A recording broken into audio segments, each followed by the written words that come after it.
EPD 영어를 찾아주신 여러분 반갑습니다. 그리고 EPD 영어 가족이 되신 것을 진심으로 환영합니다. 명사편 첫 시간이자 여러분과 첫 만남이죠. 잘 모르는 사람과 처음 만났을 때 이 썰렁한 분위기를 풀어주는 걸 아이스 브레이킹이라고 합니다. 이걸 잘해야 좋은 첫인상을 남기게 되고 다음 만남이 부드러워지는데요. 제가 이렇게 우월한 유전자를 타고났거나 반대여도 괜찮겠죠. 옥동자처럼 재밌게 생겼거나 아니면 이렇게 개성 넘치는 외모와 카리스마를 지니고 있다면 아이스 브레이킹이 아주 수월할 텐데 보시다시피 이도저도 아닌 모든 게 애매해서 좀 걱정입니다. 그래도 첫 시간이니만큼 저와 이 강의에 대해서 간략하게 소개를 하고 본격적인 학습을 시작하도록 하겠습니다.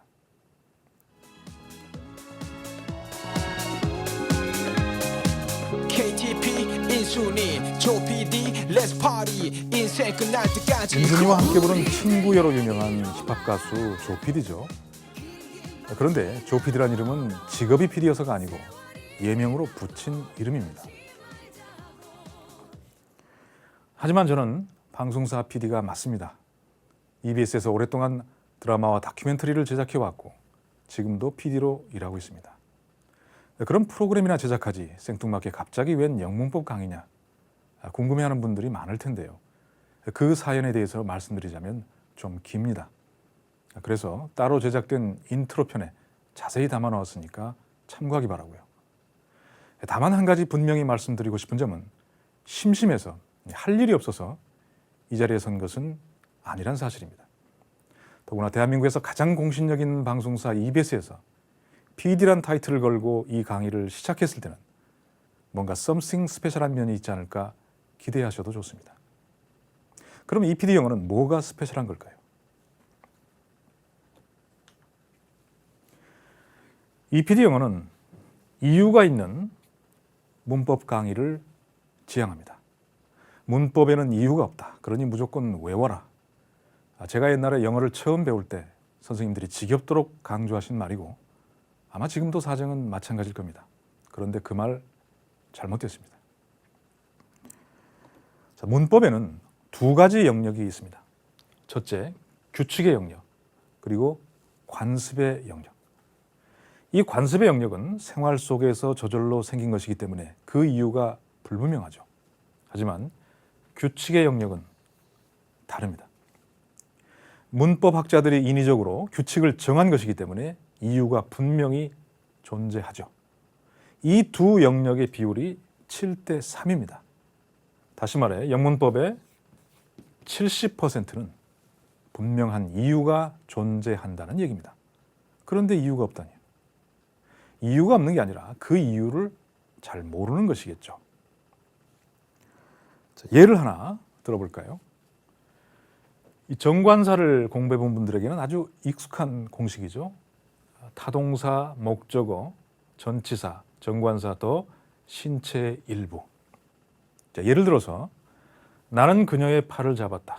자, 이 문장을 영작을 할 때 이 공식에 따라서 I took her by the arm. 자, 이렇게 써줘야 하고 신체의 일부를 나타내는 명사 arm 앞에는 반드시 정관사 더를 붙여줘야 한다. 이것이 핵심 내용이죠. 자, 그런데 이런 설명을 듣다 보면 그냥 I took her arm 이렇게 간단하게 써주면 될 거를 왜 굳이 이런 복잡한 구조로 써줘야 하는지 의문이 솟습니다. 여러분, 이렇게 좀 복잡하게 표현하는 것은 영어가 괴상해서가 아니고 분명한 이유가 있습니다. 비밀은 목적어에 있습니다. 자, 이 문장은 목적어가 her arm, 팔이죠. 잡으려고 하는 주요 타겟이 팔입니다. 처음부터 팔을 목표로 하고 잡은 겁니다. 그러니까 간호사가 혈압을 재기 위해서 환자의 팔을 잡았다거나 경찰이 범인에게 수갑을 채우기 위해서 팔을 잡았다거나 이럴 때 쓰는 표현이죠. 자, 하지만 이 문장에서의 목적어는 her, 그녀입니다. 잡으려고 하는 주요 타겟이 그녀입니다. 처음부터 그녀를 목표로 하고 잡은 겁니다. 그런데 그 수단으로 팔을 잡은 거죠. 그래서 수단 전치사 by를 쓴 겁니다. 누구를 붙잡을 때는 대개 팔을 잡는 게 가장 쉽죠. 그래서 팔에 의해서 그녀를 붙잡은 겁니다. 그게 그거 같지만 두 문장은 그 의도가 분명히 다릅니다. 내가 간호사나 형사라면 이렇게 써야 맞겠죠. 하지만 그녀를 붙잡을 목적으로 팔을 잡은 거라면 이렇게 써야 맞습니다. 이 두 문장의 차이 아시겠습니까? 또 그녀의 팔이니까 her arm이라고 해야 될 것 같은데 정관사 더를 써줬죠. 그 이유는 같은 말의 중복을 피하기 위해서입니다. 만약에 여기에 her라고 써주면 her 같은 말이 두 번 겹치죠. 자, 이런 거 영어에서는 병적으로 싫어합니다. 그래서 her 대신에 정관사 더로 바꿔준 것이죠. 자, 어떻습니까? 다 이유가 있죠. 문법은 이유도 모르고 무조건 외워야 하는 암기의 대상이 아니라 이해와 논리의 대상입니다. 아는 만큼 사랑한다는 말이 있는데 문법도 마찬가지죠. 문법을 사랑까지는 아닐지라도 친근한 대상으로 여길 수 있도록 EPD 영어가 여러분이 궁금해하는 이유, 알면 속이 후련해지는 이유를 낱낱이 밝혀드리겠습니다. 자, EPD 영어는 원리가 있는 문법 강의를 추구합니다. 여러분이 고개를 절레절레 흔드는 가정법을 예로 들어볼까요? 가정법 과거는 시제는 과거지만 현재 사실의 반대를 나타내고, 가정법 과거 완료는 시제는 과거 완료지만 과거 사실의 반대를 나타낸다. 그리고 비동사일 때는 I was가 아니라 I were라고 써야 한다. 열심히 암기하죠. 가정법을 쓸 때는 도대체 왜 이런 황당하기 짝이 없는 규칙을 적용해야 하는지 짜증이 저절로 솟아나죠. 하지만 그 원리를 안다면 짜증은 친숙함으로 바뀔 수 있습니다. 여러분, 가정법이란 진짜가 아니라 가짜를 표현하는 겁니다. 그러니까 가정법을 말할 때는 가짜란 티를 내줘야 합니다. 그래서 일부러 이렇게 현재 사실인데 과거 시제로, 과거 사실인데 과거 완료 시제로 시제를 어긋나게 만들고, I was가 맞지만 I were라고 틀리게 써주는 겁니다. 일부러 말이죠. 이렇게 틀린 티를 팍팍 내야 아하, 이 사람이 지금 가짜를 말하고 있구나, 서로 오해가 안 생기겠죠.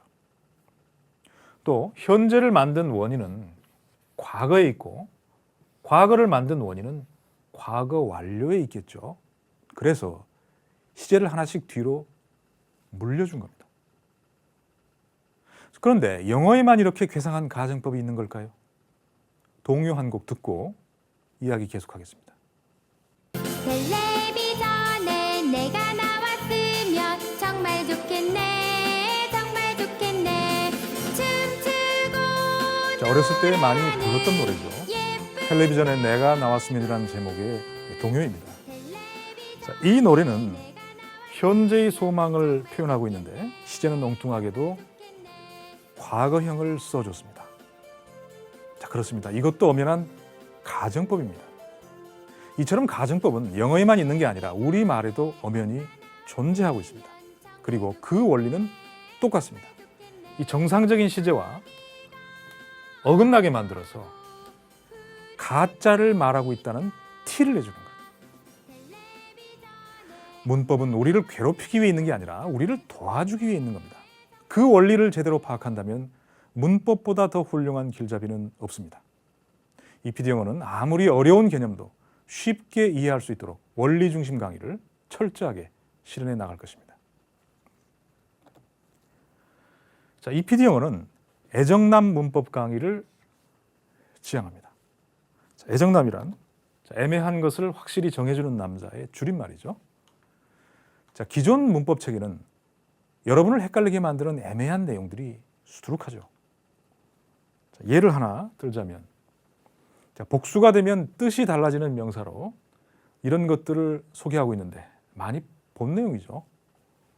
자, 팔을 나타내는 arm이 arms 복수형이 되면 무기가 되고, 자, 관습을 나타내는 custom이 customs 복수가 되면 관세가 되고 등등등등. 자, 그런데 이렇게 배웠다간 자, 이런 간단한 문장을 만났을 때 황당한 고민에 빠지게 되죠. He lost his arms in the accident. 그는 그 사고로 그의 팔을 잃어버렸다. 이렇게 해석을 해야 할지, 아니면 여기 나와 있는 대로 그는 그 사고로 그의 무기를 잃어버렸다. 이렇게 해석을 해야 될지 헷갈립니다. 자, 이렇게 여러분이 이런 엉뚱한 고민에 빠지게 되는 것은 여러분 잘못이 아니라 이런 애매한 설명 탓입니다. 자, 이런 애매한 설명은 이렇게 확실하게 정해줄 필요가 있습니다. 즉, 복수가 되면 뜻이 180도 달라지는 게 아니라 원래의 뜻에다가 새로운 뜻이 하나 더 추가되는 명사라고 설명을 해야 정확한 설명입니다. 자, 팔의 복수 arms는 당연히 팔들이죠. 하지만 옛날에는 강한 팔이 무기나 다름없었기 때문에 여기에 무기라는 새로운 뜻이 하나 더 추가된 겁니다. 자, custom, 관습의 복수형 customs는 당연히 관습들이죠. 하지만 무역을 할 때 국경을 넘어가면 관세를 내는 게 관습이 되다 보니까 여기에다가 관세라는 새로운 의미가 하나 더 플러스된 겁니다. 나머지도 다 마찬가지입니다. 따라서 여러분은 이런 복수형이 나왔을 때 원래의 의미인지 아니면 새롭게 추가된 의미인지 문맥을 보고 판단을 해주면 됩니다. 따라서 이 문장은 고민할 필요도 없이 그는 그의 팔을 잃어버렸다. 이렇게 자신 있게 해석을 해주면 됩니다. 기존 문법책이나 강의는 이처럼 여러분을 헷갈리게 만드는 애매한 설명들이 곳곳에 지뢰처럼 깔려 있습니다. EPD영에서는 이런 애매한 것들을 확실하게 정해줌으로써 여러분의 복잡해진 머리를 시원하게 해드리겠습니다. EPD영어는 수학 공식 외우듯 억지로 암기하는 인위적인 문법 공부를 거부합니다. 그 문법이 왜 생겼는지 이유를 알려주고 개념과 원리를 통해서 복잡한 문법 규칙들이 여러분의 머릿속에 자연스럽게 스며들 수 있도록 하겠습니다. 아무리 어려운 내용일지라도 한번 들으면 이해할 수 있도록 쉽게 가르치겠습니다. 그렇다고 수준이 낮은 것으로 오해하지는 말기 바랍니다. 자, 이 강의 하나로 기초부터 고급 수준까지 다 아우를 수 있는 대한민국에서 유일한 원스톱 튜토리얼 그래머가 될 것입니다. 자, EPD영어는 영문법 때문에 고통받는 이 땅의 모든 분들을 초대합니다. 자, 그 누구든지 문법의 고통으로부터 해방시켜 드리겠습니다. 다시 한번 EPD 영어 가족이 되신 것을 환영하면서 여러분의 선택이 신의 한 수였음을 증명해 보이겠습니다.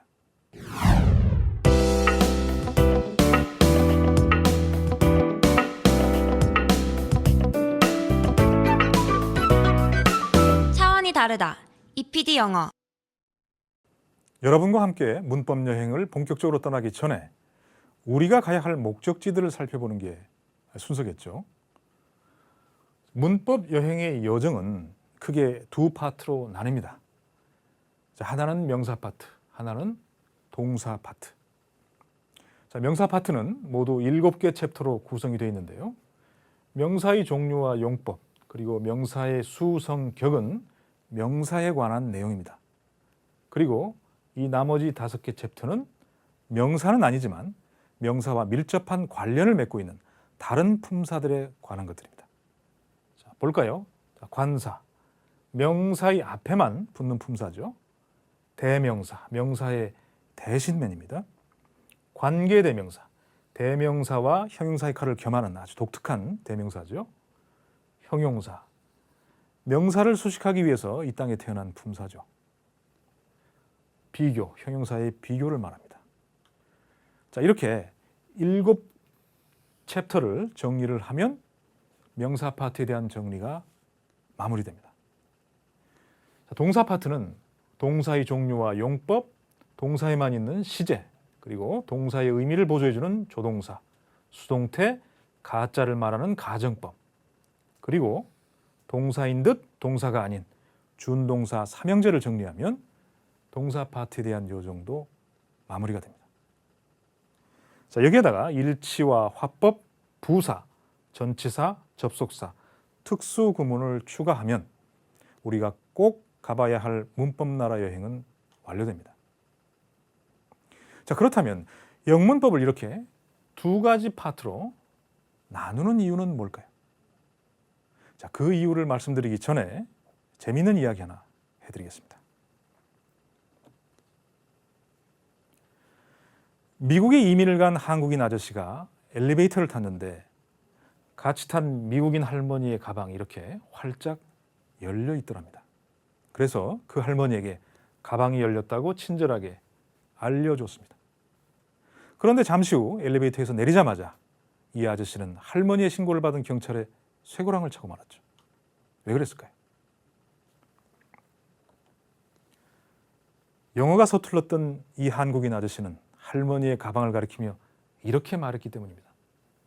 오픈 백. 할머니가 얼마나 놀랐겠습니까? 그래서 엘리베이터에서 내리자마자 경찰에 신고를 해버린 거죠.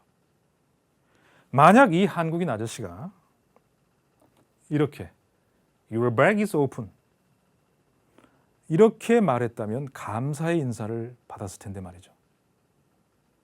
여러분, 우리가 문법을 힘들게 공부하는 까닭은 엉터리 문장이 아니라 이런 제대로 된 문장을 만들기 위해서입니다.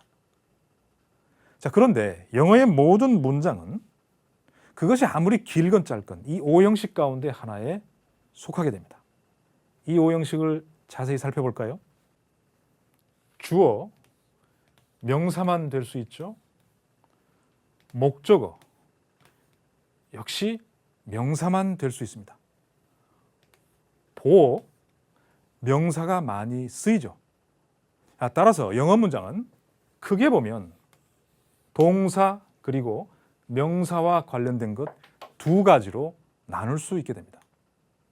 바로 이런 이유 때문에 우리는 영문법을 공부할 때 명사 파트와 동사 파트 두 부분으로 나누어서 공부를 하게 되는 겁니다. 그런데 요즘 시중에 나와 있는 문법 책들을 보고 저는 깜짝 놀랐습니다. 이런 체계와 순서는 온데간데 없고 뒤죽박죽 난리가 아니더군요. 준동사에서부터 시작했다가 관사로 넘어가는가 하면은 또 관계대명사에서 시작했다가 가정법으로 넘어가기도 하고 이 저자에 따라 출판사에 따라 학습하는 순서가 제멋대로였습니다. 그 까닭을 알아봤더니 학생들이 궁금해하는 것부터 소개해야 책이 잘 팔리기 때문이랍니다. 글쎄요, 우리가 라면을 끓일 때도 아무렇게나 끓이지는 않죠. 라면 봉지에 적혀있는 조리 과정에 따라서 순서대로 끓입니다. 하물며 라면도 이런데 교육 과정은 어떻겠습니까? 아무리 열심히 공부한다고 해도 과정과 길이 잘못되면 시간과 노력을 낭비하는 결과를 가져오고 그 피해는 고스란히 여러분 몫으로 돌아갑니다. 따라서 EPD 영어는 이와 같은 체계화된 과정을 따라서 흔들림 없이 두벅두벅 걸어가고자 합니다. 우리는 지금 명사 파트의 출발점에 서 있습니다. 앞으로 25차례에 걸쳐서 명사 그리고 명사와 관련된 품사에 대해서 쉬우면서도 수준 높게 정리해 나가도록 하겠습니다. 명사 파트에서 가장 먼저 만나게 되는 주제는 명사의 종류와 용법입니다. 영어에서 명사는 가산명사와 불가산명사 두 가지로 나뉩니다. 따라서 제1강에서는 가산명사와 불가산명사는 뭘 말하는지 그리고 둘로 나누는 기준은 무엇인지 알아보겠습니다. 자, 가산명사는 보통명사와 집합명사 그리고 불가산명사는 물질, 추상, 고유명사로 나뉩니다. 이들 5개 명사들의 특성을 제대로 알아야 올바른 문장을 쓸 수가 있습니다. 그래서 2강에서는 보통명사와 집합명사의 개별용법을, 그리고 3강에서는 물질, 추상, 고유명사의 개별용법을 정리하도록 하겠습니다. 자, 바로 이것이 제1장에서 배울 내용의 80%를 차지합니다. 그래서 제목도 명사의 종류와 용법이라고 한 겁니다. 그럼 나머지 20%는 뭘까요? 자, 양적 명사와 명사의 전용이라는 게 있는데, 자, 이 둘은 가산명사와 불가산명사를 넘나드는 야누스 같은 녀석들이죠. 어떤 때는 가산명사가 됐다가 어떤 때는 불가산명사가 됐다가 헷갈리기 딱 좋겠죠. 자, 그래서 4강에서는 양적 명사와 명사의 전용을 다뤄줄 예정입니다. 자, 바로 이것이 제1장 명사의 종류와 용법의 개념지도, 컨셉트 맵입니다. 오늘 첫 시간인 관계로 오리엔테이션을 하느라 스타트가 좀 늦어졌습니다. 여러분의 양해를 구하고요. 지금부터 명사 파트 제1강 본격적인 학습을 시작하겠습니다.